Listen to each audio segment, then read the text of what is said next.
네, 오늘은 리코 R1S 모델 사용법 대해서 알아볼 텐데요. 우선 배터리 같은 경우에는 이 레버를 손톱을 넣어가지고 이렇게 제껴주시면 이렇게 열리고요.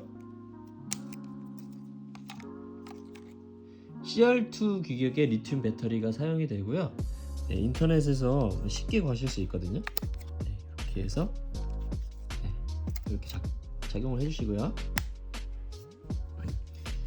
이렇게 해서 필름을 넣는 법부터 해서 한번 사용법 대해서 한번 알아보도록 할게요. 레버를 아래로 당겨주시면은 필름실이 이렇게 개봉이 되고요. 이 필름을 튀어나온 부분에다가 이렇게 꽂아주세요. 꽂아주시고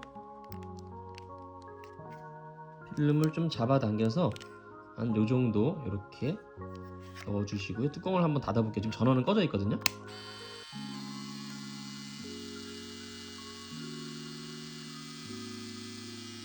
특이하게 이 모델 같은 경우에는 이렇게 필름을 넣으면 원래는 한 장부터 두 장, 세 장, 네 장 이렇게 찍으면서 이렇게 카운터가 올라가잖아요. 이 모델 같은 경우에는 좀 특이하게 필름을 넣으면 그 찍을 수 있는 장수를 아예 최대로 감아버려요. 이게 36장 필름이잖아요. 여기에 있는 필름을 이쪽 반대편으로 아예 처음부터 감아버린 다음에 찍으면서 역으로 이렇게 감아주는 방식이거든요. 굉장히 좀 특이한 방식인데 요런 방식의 장점이 뭐냐면, 예를 들어서 카메라가 중간에 고장이 났어요. 근데 뭐 필름 비상감기 버튼도 안 되고 아무것도 뭐 필름을 감을 수 있는 방법이 없을 때 그럴 때 필름실을 여신 다음에 필름실을 그냥 필름을 커팅해 가지고 요거를 꺼내 가지고 현상소 각교하면 현상이 되잖아요. 근데 이 보통의 카메라들은 만약에 필름이 딱 껴가지고 필름이 도저히 움직이지 않는 상황이면 필름을 뺄 수 있는 방법이 거의 없거든요. 네, 그럴 때 아주 굉장히 유용한 방식이라고 알아주시면, 그런 장점이 있다라는 것도 알아주시면 되겠네요.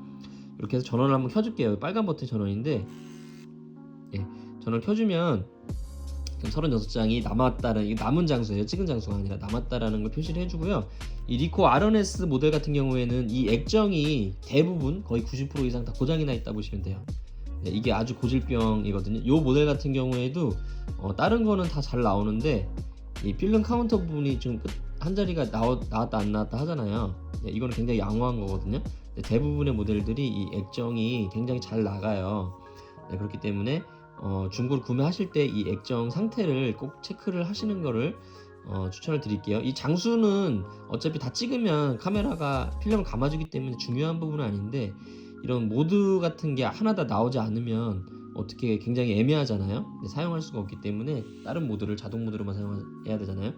네, 그렇기 때문에 중고로 구매하실 때는 이 액정의 상태를 꼭 반드시 확인을 해주시고요.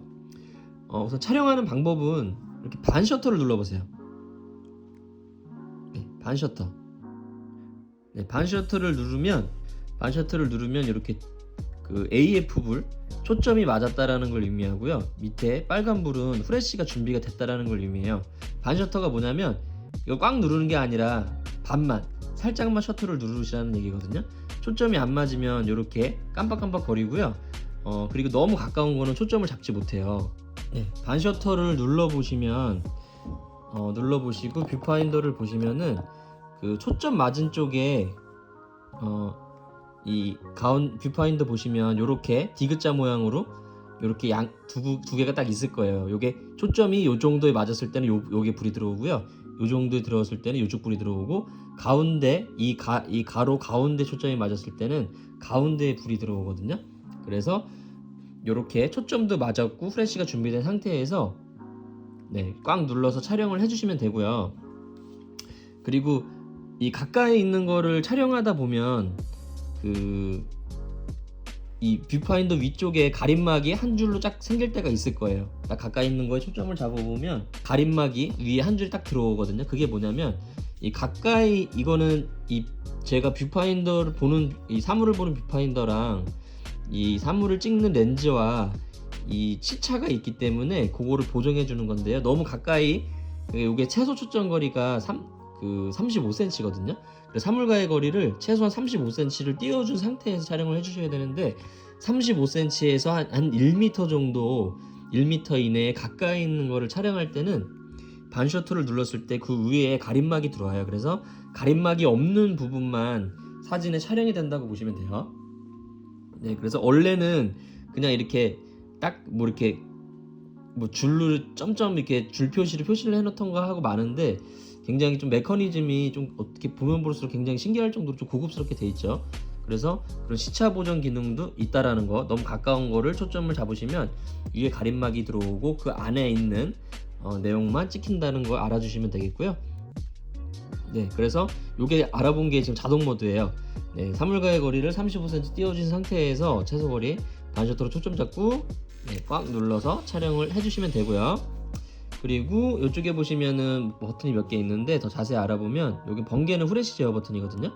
네, 여기 눈 표시가 나오는 거는 밤에 사람을 후레쉬를 딱 터트려서 찍으면 사람 눈이 빨갛게 나오는 현상이 있어요.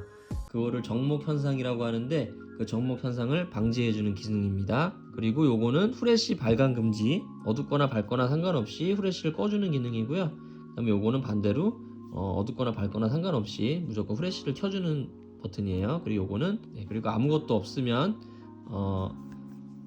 그 오토 모드라고 보시면 되겠어요. 어두우면 켜주고 밝으면 꺼주는 오토 모드이고요. 그 다음에 여기 요거 시계 표시 있는 거는 셀프 타이머. 이 상태에서 반셔터로 초점 잡고 꽉 눌러서 촬영해 주시면은 여기 불이 들어오면서 대략 한 10초에서 한 8초 정도 되는 것 같아요. 이 시간에 이제 촬영이 임박해지면 빨리 불이 깜빡거리죠. 이렇게 해서 촬영이 된다고 보시면 되겠고요. 여기 빨간 불이 깜빡거리는 거는 후레쉬가 충전 중이라는 얘기입니다. 그리고 이 모드 버튼이 있는데 요거는 달 표시에 사람이 있잖아요. 야간 인물 촬영 모드인데 이렇게 많이 사용하는 버튼은 아니에요. 여기 무한대 여기 산 모양이 있는 게 뭐냐면 예를 들어서 제가 카페에 있는데 카페 창문 너머에 친구가 있어요. 근데 저는 친구를 찍고 싶은데 자꾸 반셔터를 잡으면 창문에 이렇게 걸린다, 그 초점이 잡힌다든가 뭐 사물과의 나 사이에 무언가 이렇게 뭐 새창살이라든지 그런 물체가 있을 때 이런 수동 카메라들은 이렇게 돌려가지고 제가 원하는 위치에다 포커스를 맞출 수 있는데 이런 자동 카메라들은 그런 기능이 없잖아요. 그래서 이게 무한대 모드라 그래서 그 너머에 있는 거에 초점을 딱 맞춰주는, 보통은 이제 그럴 때 쓰는 기능이라 보시면 돼요. 그래서 그런 수동 렌즈의 어떤 수동 기능을 좀 보완해주는 기능이라 보시면 되겠죠. 네, 이렇게 놓으시고 마찬가지로 반셔터 초점 잡고 꽉 눌러서 촬영해 주시면 되고요. 요거 점 표시가 나오는 거는 뭐냐면은 이게 좀 어려운 얘기일 수도 있는데 스파츠광이라 그래서 이 카메라는 이 뷰파인더로 딱 사물을 보잖아요. 그럼 굉장히 넓은 면에 노출을 측정을 하거든요. 지금이 밝은지 어두운지를 측정해서 얘가 계산을 해서 필름에다가 그걸 다 계산해서 사진을 찍어주는 역할을 하는데 이 노출계가, 근데 요 가운데 점 표시는 뭐냐면 가운데 뷰파인더에 보이는 가운데 부분에 아주 작은 부분만 노출을 측정해요. 주변이 밝거나 어둡거나 상관없이 굉장히 가운데 가운데 부분만 좁은 면적만을 노출을 측정하기 때문에 예를 들어서 친구가 그 역광인 상황이에요. 막 주변은 밝은데 친구가 역광이라서 친구 얼굴이 그늘지고 어두워요. 그럴 때 이 스파츠광으로 친구 얼굴에다가 초점을 대고 찍으면 주변 상관없이 친구 얼굴에 맞는 노출을 측정하기 때문에 친구 얼굴이 적정 노출로 나와요. 어둡게 나오지 않고. 네, 그럴 때 주로 역광 보정을 할 때 주로 사용을 하는 기능이라고 보시면 됩니다. 좀 고급 카메라에들만 들어가는 기능인데 그런 기능도 있고요. 그렇게 해서 기능 알아봤고, 그리고 옆에 보시면 날짜가 있는데 여기에 표시되는 대로 사진에 인쇄가 돼서 나온다고 보시면 되거든요. 지금 연월일로 돼 있잖아요. 월, 일, 년이 나오게도 할 수 있고 뭐 여러 가지로 이게 시간이 나오게도 할 수 있는데 이 점점 표시는 데이터백 오프 기능이에요. 데이터백 사용하지 않고 사진만 나오고 데이터백은 오프된다는 그런 내용이고요. 변경해 주시는 방법은 이 셀렉트 버튼으로 선택해 주신 다음에 이 세트 버튼으로 변경해 주시면 돼요. 22년 셀렉트 버튼 월 선택해 주신 다음에 12월 2일, 아이고 넘어갔네요.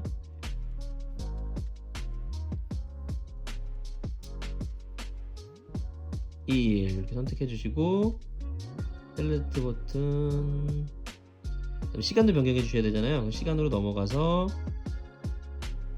셀렉트 시간 변경해 주시고요. 네, 선택해 주셨으면 이 셀렉트 버튼을 계속 눌러서 깜빡이면 없애주시면 다 설정이 된 거고요. 네, 22년 12월 2일 이렇게 표시되는 대로 사진에 나온다 보시면 되고요. 그리고 뷰파인더 보시면 여기에 노멀 P, 와이드 P라고 있는데 보통은 일반적인 차량만 지원을 하지만 이 P라는 거는 파노라마 사진을 얘기하는 거거든요.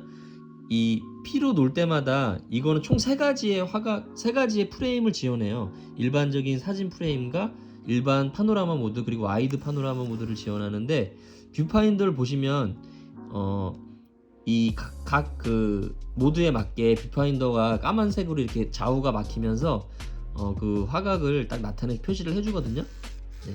그래서 보통은 이제 노멀 모드로 촬영하실 텐데 좀 와이드한 효과를 주고 싶으실 때는 이런 파노라마 모드로 사용을 해보셔도 좋을 것 같아요. 이게 직접적으로 넓게 찍히는 건 아니고 필름실이 이렇게 있으면 위아래를 가려주는 역할이에요. 그래서 가운데 부분만 길게 찍히니까 마치 파노라마 사진 같은 그런 효과를 주는 간이 파노라마 기능인데 저도 이런 카메라는 처음 봤거든요. 3가지 모드를 지원하는 카메라는 처음 봤는데 이런 기능도 있다라는 거 네, 그렇게 알아주시면 되겠고 이 카메라는 모두 촬영이 끝나면 자동으로 필름을 감아주는데요.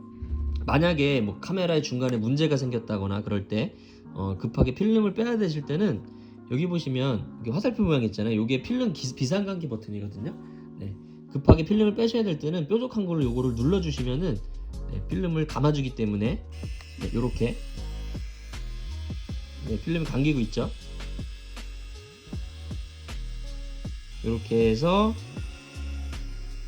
네, 급하게 필름을 빼셔야 될 때는 비상감기 버튼을 네, 작동을 해주시면 됩니다. 네, 이렇게 소리가 끝나면 다 감긴 거고요. 네, 다 감긴 필름은 현상수에 맡겨주시면 되겠고 보통 이 카메라는 처음 시작하자마자 필름을 다 감아놓고 찍으면서 역으로 감아주는 방식이기 때문에 다 촬영이 끝나면 금방 네, 잠깐이면 감기거든요. 그래서 바로 빼가지고 현상수 맡겨주시면 되겠고요. 이렇게 해서 오늘 리코 R1S 모델 사용법 알아봤고요. 궁금하신 점은 댓글 남겨주시면 확인하는 대로 댓글 달아드리도록 할게요. 감사합니다.